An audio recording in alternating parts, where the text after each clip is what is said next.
Hey Raghunath, tell everyone about our Patreon community. Sure, Kastuba. The Wisdom of the Sages Patreon community is an incredible online yoga resource. If you like the type of yoga wisdom and culture we share on the show, then our Patreon community is a great next step.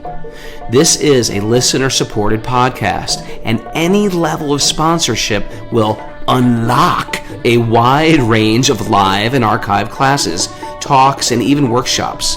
Raghunath teaches, I teach, and we have a host of other excellent teachers on topics ranging from yoga philosophy, asana classes, storytelling, Ayurveda, kirtan, cooking, meditation, and a lot more.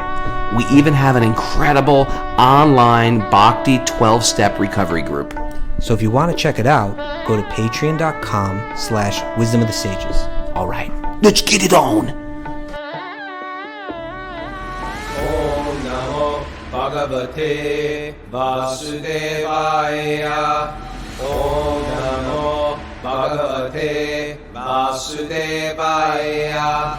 Om Namo Bhagavate Vasudevaya.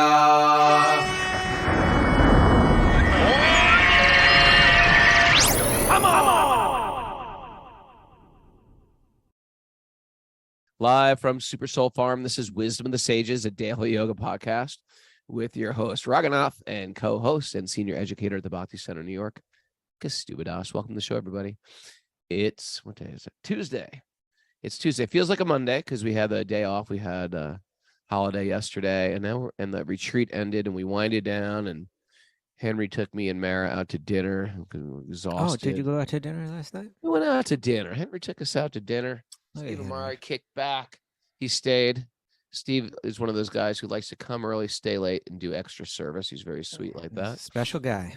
Yeah, he's a special guy. And Catherine A. is with us. She's going for a walk this morning. Does tons of service. Great appreciation. She's heading to India with us. We're heading to India Friday. Are you ready for it? You know what? I'm not. I'm truthfully not. I'm going through lots of emotional stuff this week. All right. You know what? Yesterday was like my thing, my custody thing. Yeah.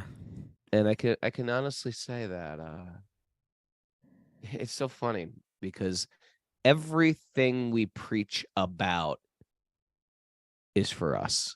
Everything. Challenge. It's like every time I'm getting angry, I'm like, the words that I preach to others are hitting me, and like, because I really remember that analogy we used of the rock polisher. Someone sent me a rock polisher because I mentioned on the show when I was a child I always wanted one, and somebody gifted me a rock polisher. And the way the rock polisher works is it's this ridiculously long process. Pretty simple, but it's like 30 days of polishing a rock, and for children or adults. But you take this ugly rock, throw it in there, or a bunch of ugly rocks, throw them in there, and then you throw in different layers or thicknesses or of grit, or like some type of grit. And some are thicker grit, some are refined grit, and it just beats you down and grinds the grime off the rock. And underneath that rock is something quite beautiful. And I was getting mad at Krishna actually yesterday, like angry, like Krishna's screwing with me. He's screwing with my life. And and everything I always say, it sound like you're Raghunath. And put through every like emotional test. And it just shows like you can be in this game for so many years. Our attachments are so subtle. So sometimes we need some gross grit to grind us. And sometimes we need some little sand to grind us. When the rock polishing is almost finished, then you put a really fine grade sand in there, and then it really finishes it off. So, it's like I went from having like a regular family to like all my kids are practically not in my house any longer. And I tell you, I know philosophically I don't own my children. I know philosophically that you can't own anything in this world. I know philosophically that we can't control. And then the world starts to lop everything you invest in and you love in the material world away from you. Sometimes it's your health. Sometimes it's your career. We lose our career. Sometimes it's our wealth. Sometimes it's our investments. Sometimes it's our beauty, as we age. Sometimes it's our strength, or sometimes we get some. And I just feel like I've been completely pruned, and I'm trying to get angry at Krishna for that. I was angry at Krishna, truthfully, and I was like, "Why are you doing this to me?" And because we read these books,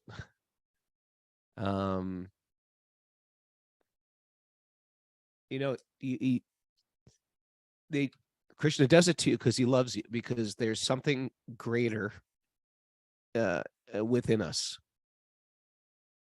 There's some like faulty investment I have that is not going to serve my life's purpose ultimately. And there's something Krishna wants me to do in this world. And so Krishna starts dismantling what your false concept of yourself, of your false of who you think you are in this material world. I wore the outfit of like, I'm a family guy. This is my family. And that's just been like radically switched on me. And it's hard to accept like a new identity. Even though we understand all of our identities, we say like childhood, youth to old age, they're changing of bodies. Well, we also have changing of identities as we give up a career and enter a new career. Some people have been in the service and they're an army man or a Marine, and then all of a sudden they come back as a civilian and they're trying to find, well, what's my identity here as a living a normal life? In the United States, I was a soldier. Sometimes it's sometimes they can't tolerate their career. We've had people come on the show like, I was an EMT. I can't do that anymore. I've got to find out what else I do. And now my life seems less exciting with my new career. So I just say that I've been a little cracked open, and I was really, really pissed off at Krishna, because it felt like every time I wanted to get angry, I always had a good answer for myself, because it's what we say on a regular basis. Krishna's got a plan for you, Raghu. The Krishna's got a plan.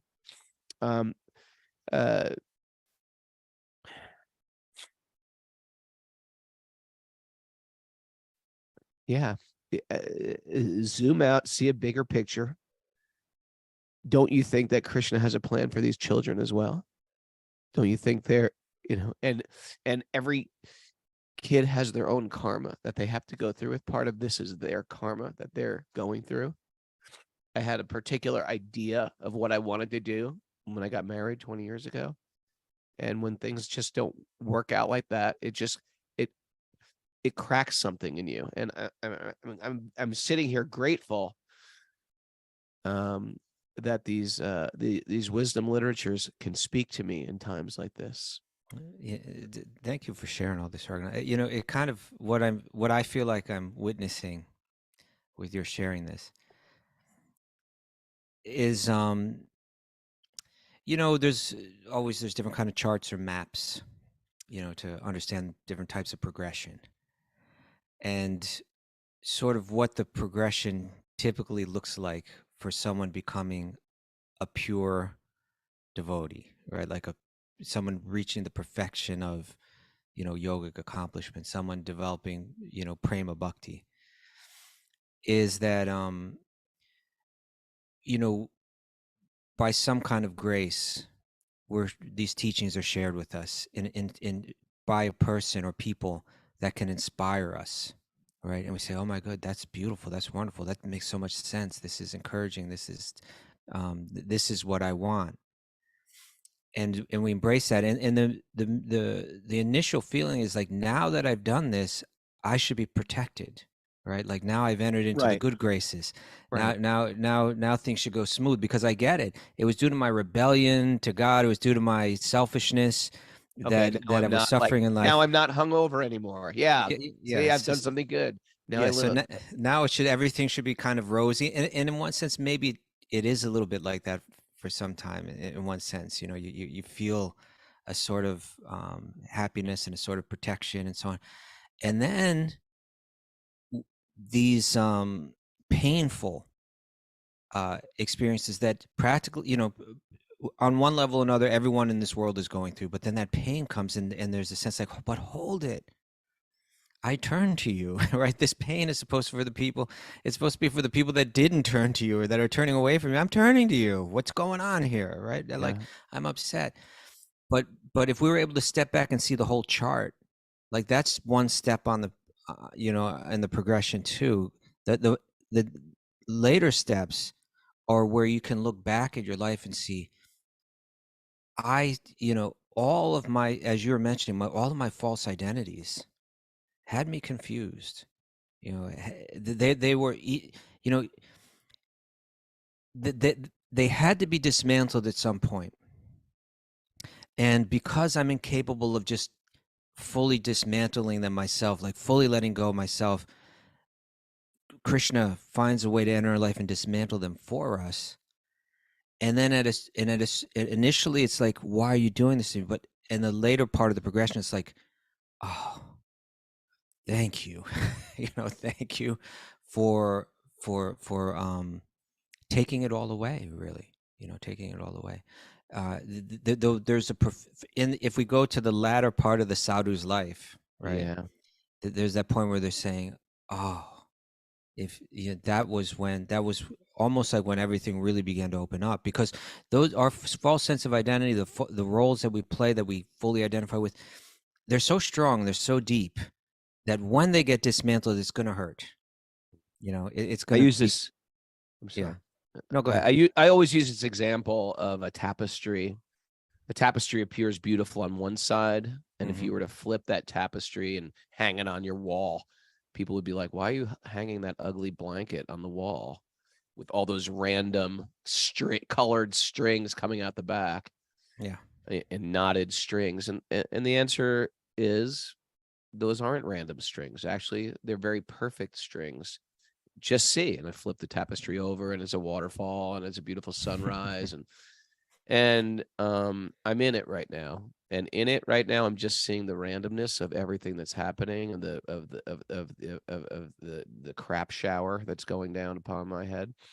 And I'm sure in 40 years, if I live that long, or 10 years, if I live that long, it'll make sense that Krishna does have a plan, and maybe, yeah, he's got either a stronger mission for me, needs me to get more focused, needs me to have this type of time to do something. So, I mean, I can think of a million things. That doesn't mean it doesn't hurt when you yank a tooth out of your mouth with a wrench, Yeah. And I don't think you even have to think of it as like preparing you to do something in your life. It's just Krishna does this so that we let go of everything that's preventing us from from wholeheartedly accepting his love, and returning it. And so the most painful parts in our life will be the parts that we're most grateful for when our realization is full. Like, oh, I would have never, I talk about that Twilight Zone. Sometimes I use that example of that episode from the Twilight Zone, where I won't tell the whole story, but basically it's a man is living on an asteroid all alone as a punishment. And he was given a robotic woman, to have his company. Yeah, they make those. Now they do, right? Yeah, they do. And so he falls in love with. At first, he's like, "This is absurd," but he's all alone. Eventually, he falls into illusion, falls in love with this robot, and then a man comes back from Earth and say, "Hey, they looked at your court case, and this punishment was unjust, and I'm here to bring it back, but we got to go right now. And so if you need to grab anything, grab it, and let's go. Let's get on the rocket ship and go." He's like, "I don't. This is great. Finally, what I've been waiting for all these years. This is all I wanted. I don't need to grab anything, but let me get Alicia here." Alicia was the name of the robot, right? "Let me get Alicia here, and we're ready to go." And the guy's like, "No, you don't understand. Like, there's only so much fuel on the rocket. We can't carry that much weight. I meant grab a shirt or something. I need you to. We need to go like right now, because like the asteroid's moving and the Earth is moving. If we don't go right now, we won't get back." So he was forced with this to have what he was, his illusory love, right? His illusory attachment had to be torn from him. And he was sitting there confused, like, "But I can't go without Alicia." And then the man realized this guy's so confused. He's in so much illusion. His attachments are so strong that he took out a gun and he pointed at the robot. And the poor guy's like, no, and then he pulled the trigger and the robot hit the ground and her face came off. And you could see all the gears and you could see the facade. Right. Are you saying my children are robots? I'm saying that all the roles that we play in this world are, in a sense, a facade. They're here one moment and then they're gone the next. They're not real.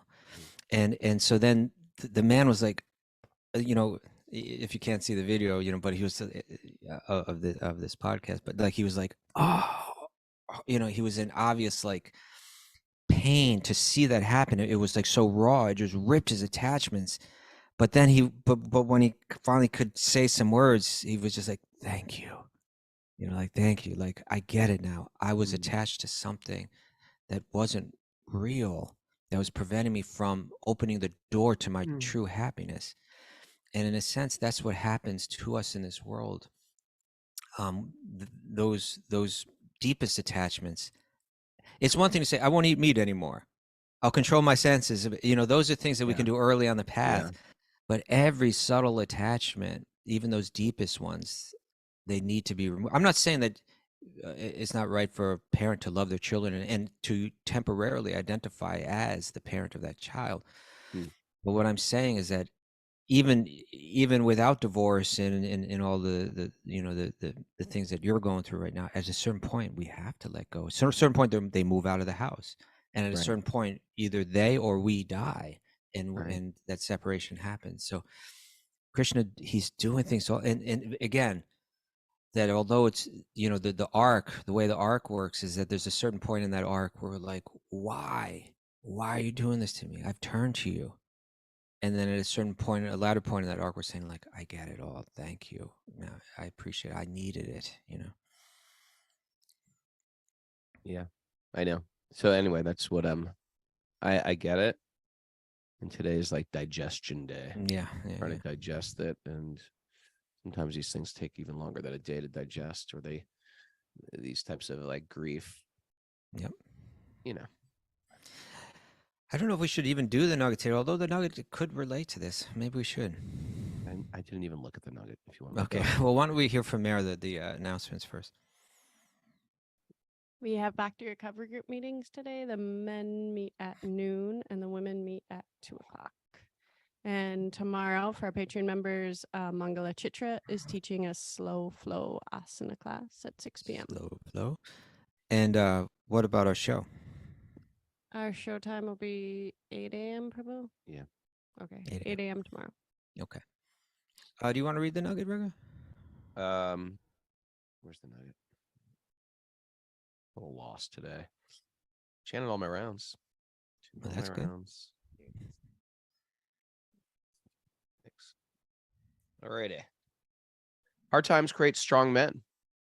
All right. Oh, where is this from? Who's it come from? Pretty good. I like this already. So far? I like it already. This is from G. Michael Hopf from his post-apocalyptic novel entitled "Those Who Remain." Ready to read that. Strong men create good times. Start it again. Right. Strong men. No, hard times create strong men. Okay. Strong men create good times. Good times create weak men. Okay. And weak men create hard times. It's a cycle. Ooh, it's just the cycle we're in. What cycle do you think the United States is in right now? Well, that's funny that you're thinking like Prabhupada right now, because there's a commentary that we may read here in Text 12 where Prabhupada begins to talk about America. Yeah. Right. And I think you're right. I think it's, I think I found this quote, and I think it may have been politicized recently, and I don't know who Michael Hopf is or what his political positions are or people that are quoting this. I'm not interested in any of that, really. I'm just interested in seeing, is there truth in this? Is there some truth, something we can learn from this? I like that. Find truth in it. Who cares who says it? Yeah, exactly. And so, I mean, I'm not to say that he may be a great guy and he may be totally, I don't know, but I'm just taking it as it is. Hard times create strong men. if this is all true, and I think we can observe this and say there's truth in it. There's a lot of truth in it, right?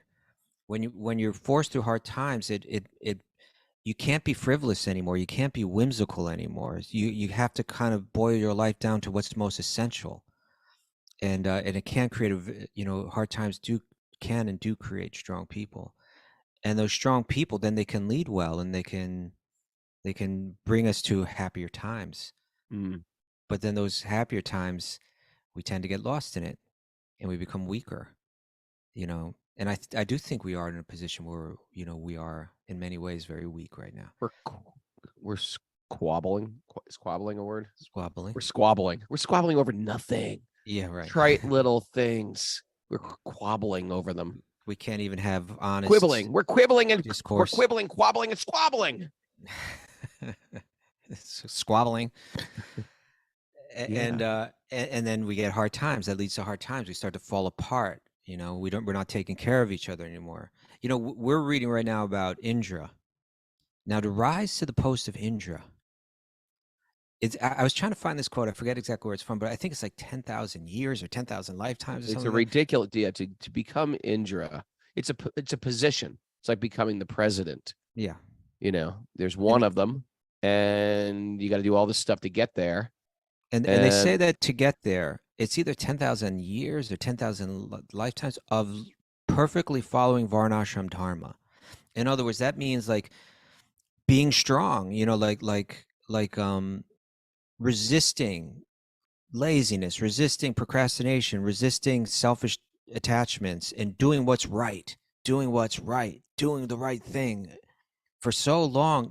Protecting, character building. Yeah, all of that tough character building stuff to follow. And a 9,600, you screw up. you just slap somebody. You would get real high. You didn't deserve it because you lose your cool. You get into some celestial road rage, and they're like, "Oh crap, I gotta go back down to Earth." Oh, I hate Earth. These aren't people that are snorting cocaine and partying. And no, these are people that are like they're doing what's right again and again and again. You rise to that high position. But when he got there, we got a little painting made for us. An image was provided for us in what we read yesterday, where it's like there's Indra. He's sitting on a throne. He's got his ceremonial umbrella is above his head.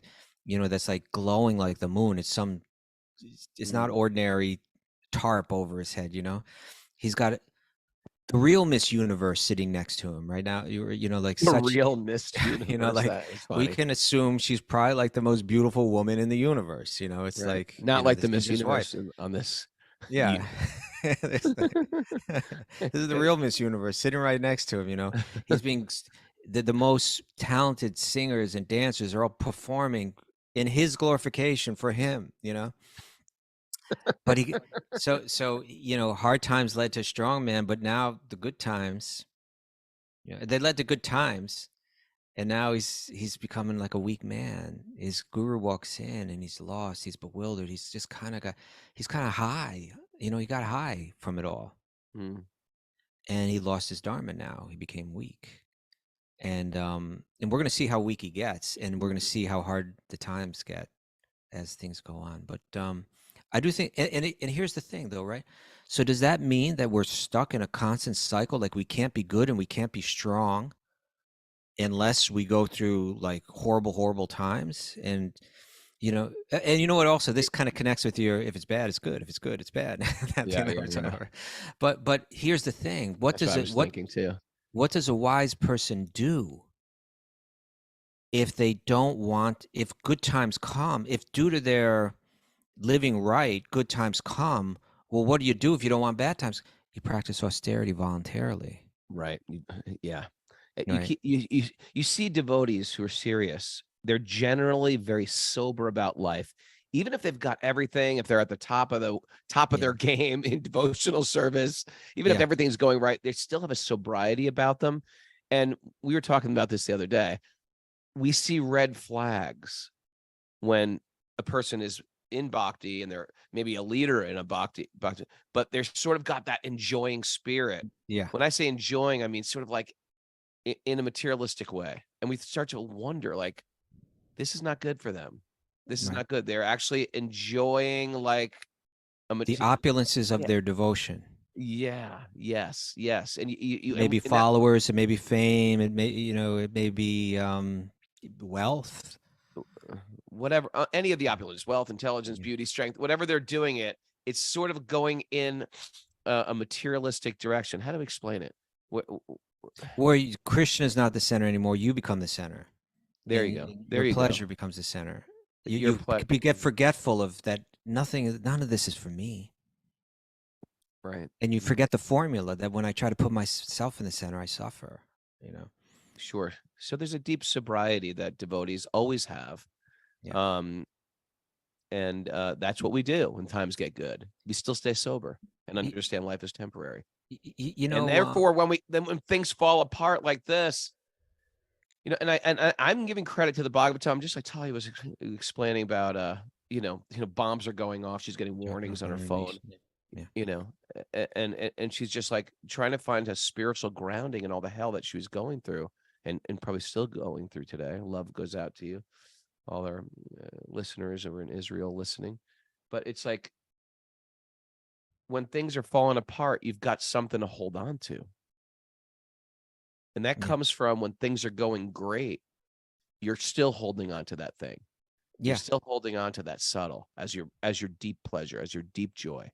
And the wise people, they recognize the value of austerity, that I will voluntarily not just get lost in pleasure, material pleasure. I'm going to wake up early, even though that's, not the most pleasant thing to do, right? I'm going to control how I eat, maybe nice foods will be brought to me, but I know, if I can go too far with it, then I just start to become dull. I lose that.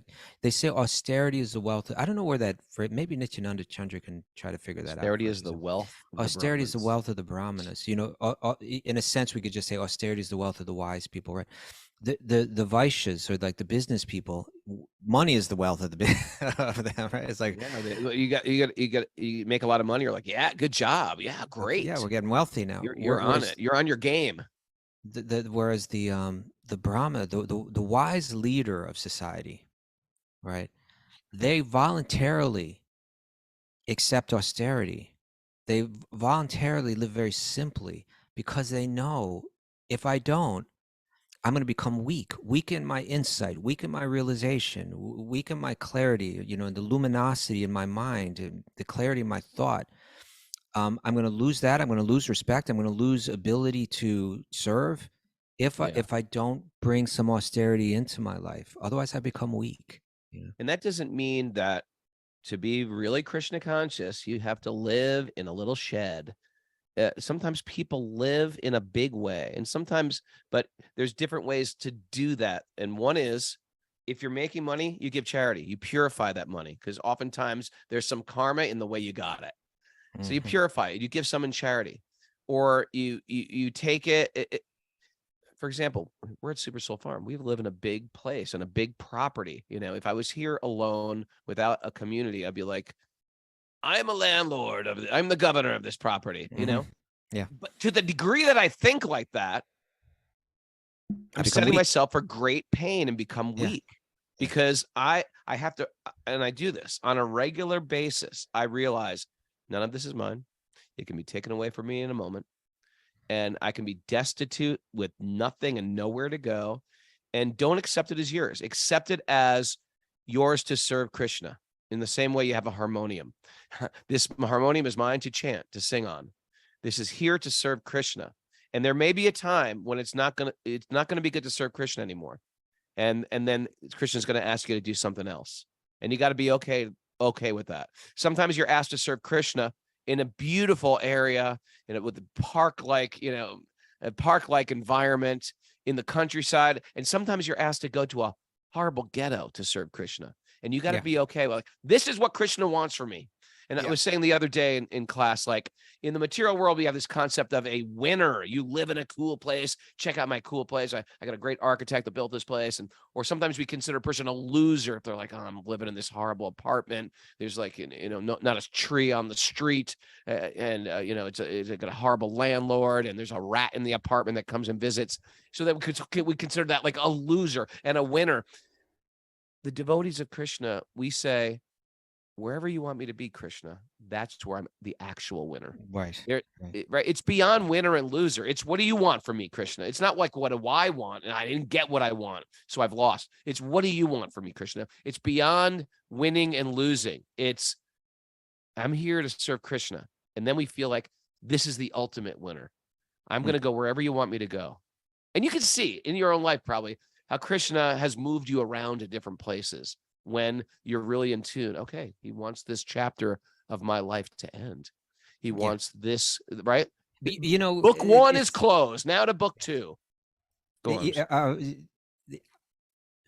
We practice this on the micro level so that when we have to face it on the macro level, we step right into stride, which is what I see you doing right now.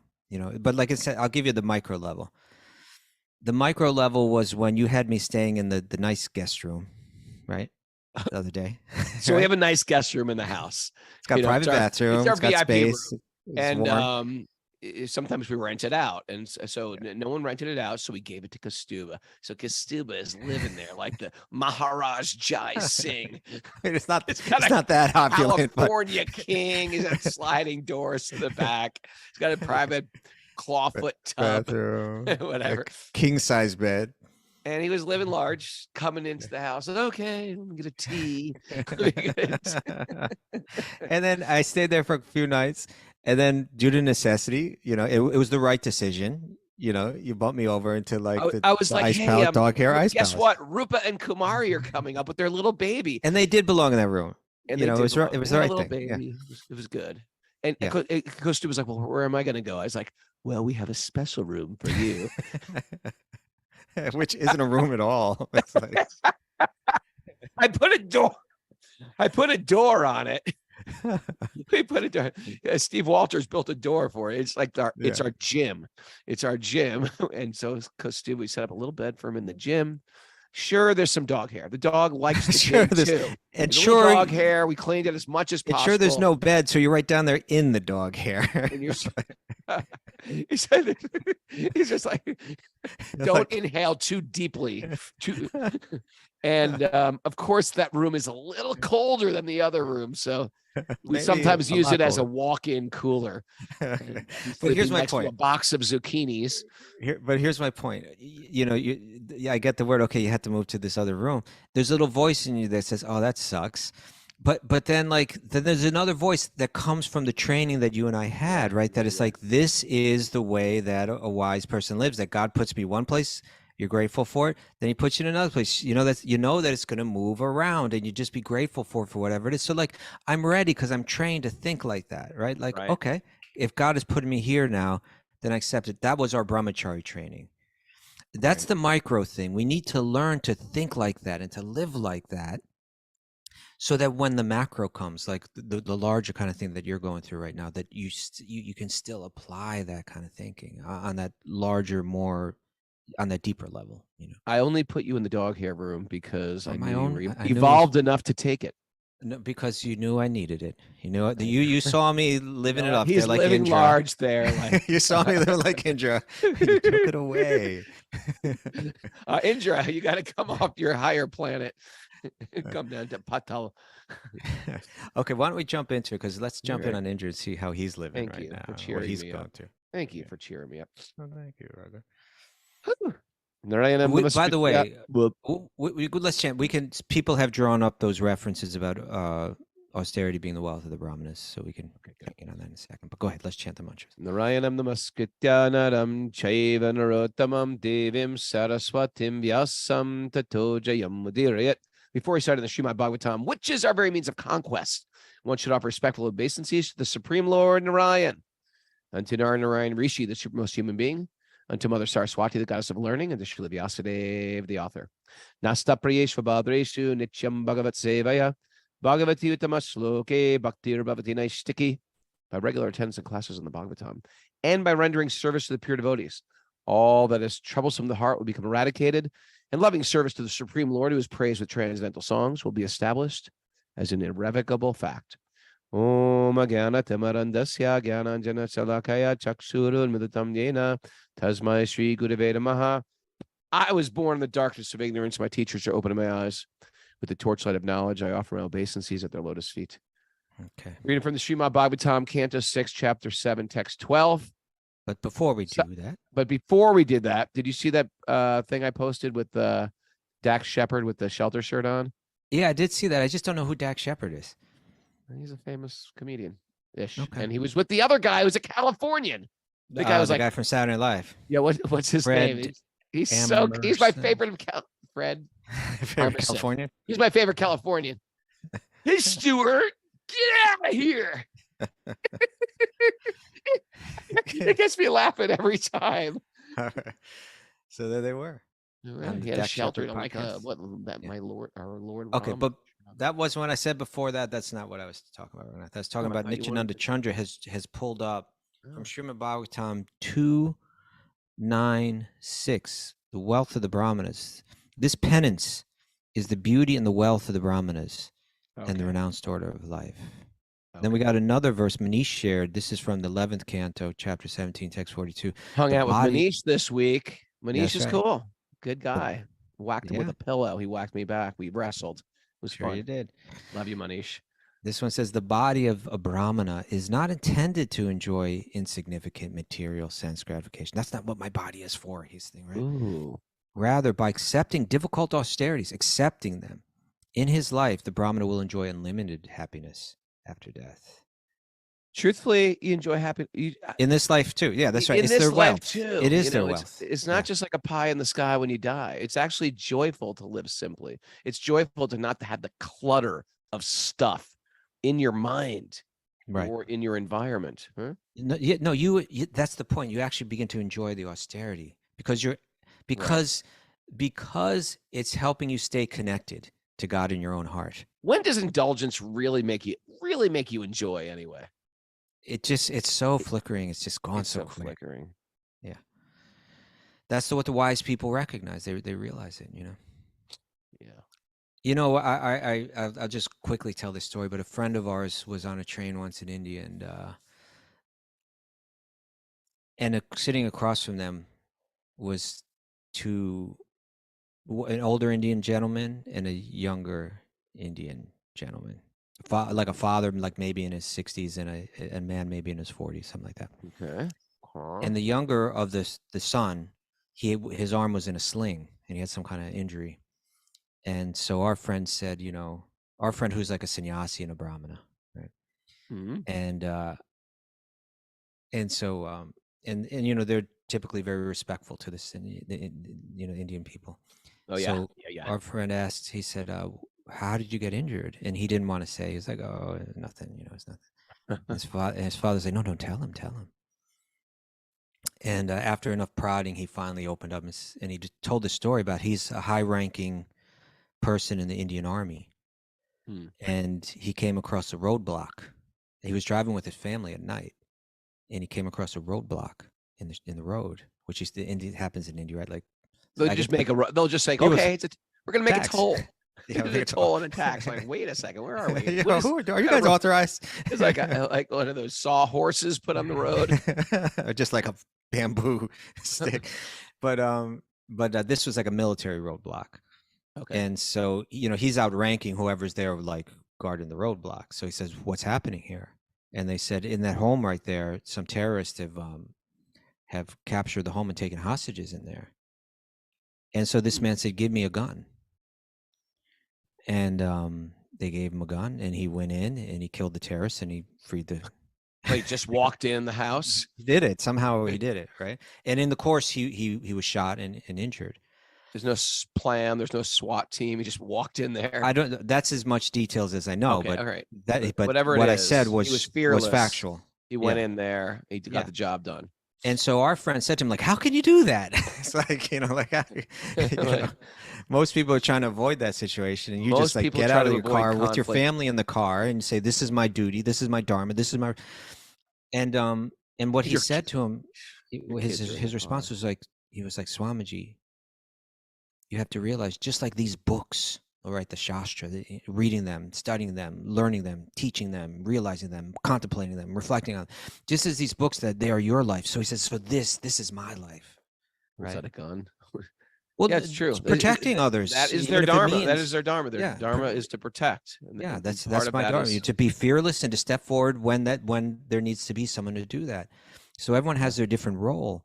But for some people would look at the Swami and say, how can you live like that? You don't have a Right. home. You don't have the comforts of a loving wife and the joy of of a family, and you don't have any opulence, and you sleep on the floor. And how can you live like that? Well, I'm reading these books. I'm enjoying. This is my pleasure. You're right. Right. I find pleasure in this life. All right, let's check in on Indra. See where he's at. Checking in on Indra this morning. He didn't. We're live in Indra Loka. Let's checking in on Indra right Checking now. in on Indra. He it seems seems he very failed. relaxed, laying in a bed. No. That was yesterday. Today he forgot to get up, and he lost in his kind of cloud of his pink cloud of enjoyment. He's failed to honor his guru, is the person who helped him get in that position. Yeah. Right? He was Offending ungrateful. the guru, offending the teachers. It's like the worst thing he could do. He immediately knew it was wrong. He knew it was, he's dharmic, so he knew it was wrong. Again, become a mouse. It's such a And he knows that powerful little story. Oh yeah, he knows it's the inauspicious. mouse goes to the guru, asks for protection. When we see what happens to Indra, it's almost like I'd rather become a mouse than go through what he's going through. I mean, it's like, but let's check in. Although I'm the king of the demigods who are situated in the mode of goodness, I was proud of a little opulence and polluted by false ego. Under the circumstances, who in this world would accept such riches at the risk of falling down? Alas, I condemn my wealth and my opulence. Okay, so good times make weak men, right? You really pulled out a good nugget today, sir. Yeah, it applies, right? Okay. Good times make weak men. And now I said, when you mentioned, as soon as I said that, you said, where do you think America is on that cycle right now? And so Prabhupada, he brought that up. Now think about Srila Prabhupada, right? Here's a person, born in, what was it, 1896 in India, in Calcutta, right? So like he has never lived with the American comforts of the 1960s, 50s and 60s. I mean, even when we went to India in the 80s, there was no comfort. Right. India was just like it's not a comfortable place. You feel like you're camping out every night. Now it's different. Then there was like no hot water where we lived. There was no central heating where we lived. Highways, no cars. There's no highways. You're on a village road. Yeah. And okay, so this is you're what going like 55 miles per hour. Then you got to hit the brakes for a herd of goats crossing, or there's like an unmarked pothole the size. Yeah. So then Prabhupada comes to America. He sees skyscrapers. He sees big cars everywhere. Right? Everyone's driving cars. People, they all own televisions. They all have nice big houses with their own properties. Discos. He gets on a what do they have? I say discos. You come to New York. I was like, there's nightclubs. That's like an American. Well, I don't know. It's part of living large. You go out, you party. Yeah. Right? Okay. Like, but even just like, like imagine him on the bus driving out of New York City and driving to Pennsylvania. He's saying, well, people have big, nice homes here, and little lawns and their cars. Everybody's got a car. Yeah. In India back then, practically nobody had a car. Yeah, no. Yeah. So he's saying, well, these people, they've got it all. Like they've got, and then within a year and a half or so, he's at Haight-Ashbury in the summer of love, 1967. Right? Yeah. Where all the young people that are coming from these well-to-do families are all living on the street, unclean, unbathed, doing drugs, tripping out. It's like get high forever. Yeah, I mean they're a mess. And he's seeing these kids, and he's saying these kids all came from wealthy, well-to-do families. They had everything material that you can need, and they're living here like they're vagrants, you know. It's interesting. So Prabhupada, it's from that perspective that Prabhupada shares this in this commentary. He says, according to the laws of nature, when one is extremely opulent, one becomes degraded. Yes. And Check. this is true both individually and collectively. So with Indra, we're seeing it happen individually, but Prabhupada's now going to talk about America and like collectively. He says the demigods are situated in the mode of goodness, but sometimes even one who is situated in such an exalted position as King Indra, the king of all the demigods, falls down because of the material opulence. We are now actually seeing this in America. Mm. The entire American nation has tried to advance in material opulence without striving to produce ideal human beings. Okay? Mm-hmm. The result is that Americans are now regretting the wholesale criminality of American society and are wondering how America has become so lawless and unmanageable. Similarly, it is advised. So I jumped forward. He begins to talk about how on an individual level, one needs guidance of a spiritual master, someone who really knows these texts and how to apply them in their life. And so then he says, similarly, it is advised that the American people regret their mistaken advancement in civilization. They should take advice of the spiritual master, the representative of Krishna. If they do so, they will be happy and theirs will be an ideal nation that will lead the entire world. So he's saying, you know, they got something. The Americans, they got something with their ingenuity and their drive and all that, you know. But if it has no wisdom, you know, with it, if you're not voluntarily practicing some austerity, if you're just mindlessly embracing materialism and material comforts and material pleasures, Sure. you become degraded and you fall apart. Sure. I wonder where the line is. You know what I mean? How far can we push it? How far can we... I didn't mean it like that. Because we always say, well, you have a nice home, you could use it in Krishna service. You have this type of gadget, use it in Krishna service. Well, you know what, nice vehicle, use it. At what line do you cross the line and say, you know what, this is indulgent? This is not good. Here's the point, right? That's why I think Prabhupada's saying is you need the advice of a spiritual master. You need someone that knows the science that can individually administer it to you, right? Sure. At your point in life, right now, you should embrace this, but 10 years from now, you should let go of this and you know, make it more austere, you know? So yeah, it's different for different people in different circumstances. You got to fine tune it so that your detachment is working for you rather than against you. Sure. Yeah. I probably everybody knows when they've crossed the line too. Maybe not. Well, probably, if you really know, like Indra knew to it. Indra knew because he was well educated in all this. You know, I crossed the line. He immediately got it. Now we're hearing his lamentation, right? It's like a straight edge song. You crossed the line. All right. They're all the same lyrics. Crossed the line. I thought you were my friend. But you stabbed me in the back for crossing the line. I get revenge. Go. Okay. What's the next? 13? 13. Was it 13? Is that where we are, or is it 12? 12. That was 12. Although I am king of the demigods who are situated in the mode of goodness, I was proud of a little opulence and polluted by false ego. Yeah. That's what it is. We get polluted consciousness by false ego.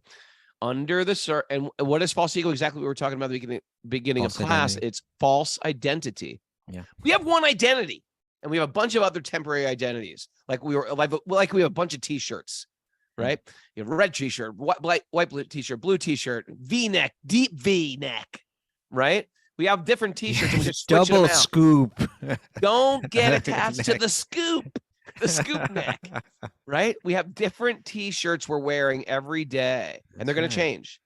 But we have one real identity. That is, I'm a pure spirit soul, and I'm eternally connected to source. That's my identity. You know, by the way, sometimes when you have someone who's sort of like new to bhakti, and they sometimes maybe a little skeptical, a little weird about it, you can immediately de-escalate their anxiety by just saying, hey, look, man, we're all spirit souls here. Hey, man. Hey, man. Put your arm around. Hey, man, dude. Hey, man. Hey, man. We're all spirit souls here. Yeah, people say, well, what does your religion believe? What is your... I'm just a spirit soul. I'm trying to spirit soul, trying to connect with source, trying to connect with God, just like you are. You know, I like that. Anyway, I like it too. So yeah, so helping me on my through my grind, Prabhu. And I apologize if I was a little indulgent in the beginning of the show. I didn't Not really at mean all. to, like, shine. Yeah, it's just like everyone's going through their hell, personal hell. I get it. But anyway, You were sharing yours. oh sure, mine. But help. I lost my train of thought. Helping me in this personal grind. I can't remember what I was going to say. It's okay. Why don't we just read like one or two more? Oh, helping me in this personal grind, just understand, you know what? All those identities I have are ever changing like t-shirts. My one identity is I'm a pure spirit soul, and source, Krishna, God, is actually leading me somewhere. And I'm okay with that. Krishna. You see, the gratitude is Tell Krishna that. Krishna. We just spent a little time chanting to Krishna today, looking at that picture of Krishna that I love. Looking at sweet little baby Krishna. Why is this baby doing this to me? That little baby. And I was like, why are you doing this to me, little baby Krishna? And then he started smiling at me, and I was like, oh, I know you got a plan, but I'm angry at you for that plan. You know, in the beginning of the Bhagavad Gita, when Arjuna is just like, he's a mess. Arjuna's a mess at that point, yeah. And then he turns to Krishna and says, I'm turning to you, like, now I'm your disciple, surrendered to you. You please instruct me. And it's mentioned that Krishna had a little smile. A little smile, a little smirky smile. Smile. Like, really, Krishna, you're going to smile at me? I'm spilling my heart to you. I'm telling you, I'm broken. I'm confused. I'm filled with grief. I got to kill my cousins, kill my brothers, kill my family. Come on, Krishna, don't smile at me in times like that. Feel like, little baby Krishna. Cry for me. Yeah. So, you know, because it's a good thing. You know, it's from Krishna's perspective, the struggles that we go through, they're so insignificant. And if through them we turn to him, then, oh yeah, okay, there we go. He's like, come on, Baba Ganoush. I'm not going to say the name of this Swami, but it's a Swami that you and I like, and he's very sort of serious. Okay. And someone was complaining to him about like their marriage or something like that, and he just looked at him and sort of smiled and said, "It's going to get much worse. It's going to get much worse. You know, just expect material life. It just gets bad. We have to. It's not a good thing. This bhakti yoga is not a good thing. In the same way, it's not a good thing to change the oil of your car. That's what you do when you got a car. Bhakti yoga is not a good thing. It's what you do when you're a spirit soul to transcend the mess of the temporary shell of the body and the mind. Yeah. Okay. All right. I think we're out of time, Rogo. Oh man. Always leave Mara with only 2 minutes to do her dance. But Would it be great if Mara danced while she gave us the like Kumari did when she quoted the shloks, God, and then she danced. Kumari.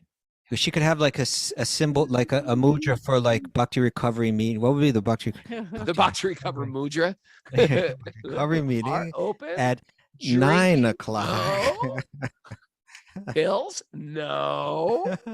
Sex? No. Sorry about that. Oh, Krishna.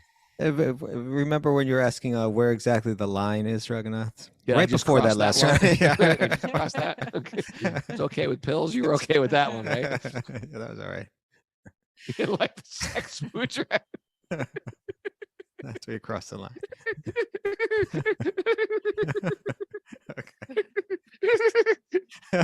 It was awesome. Oh, Krishna.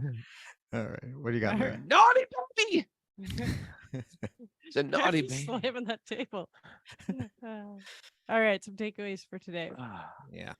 Krishna prunes us out of love. Dance. Mm-hmm. Good times make weak men. Dance. Dance when you say that. Take away. Krishna dismantles our identity for a greater purpose. Mm-hmm.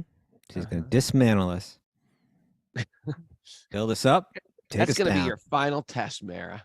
At the time of death, Krishna's like, you want me? You dance for me. Oh. But then he would empower her.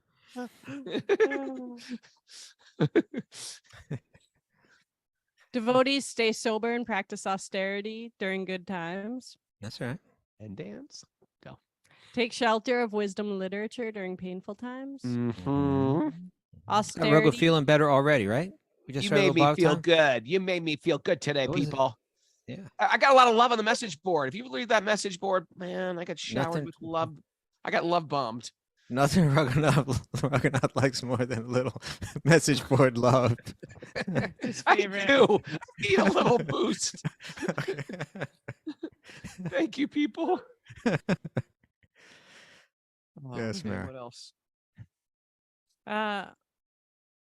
It's That's a good one. yeah, I got that one. Austerity is the wealth of the wise.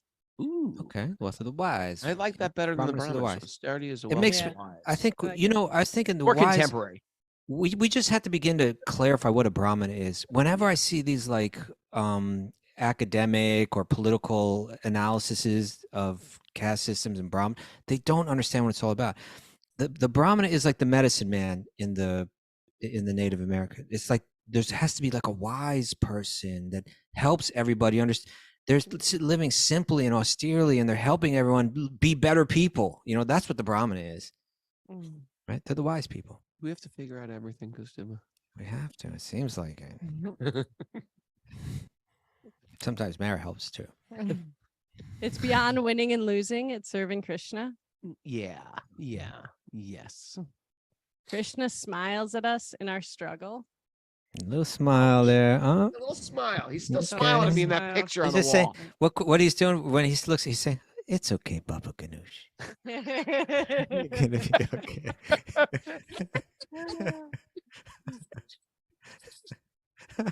And And what's the end?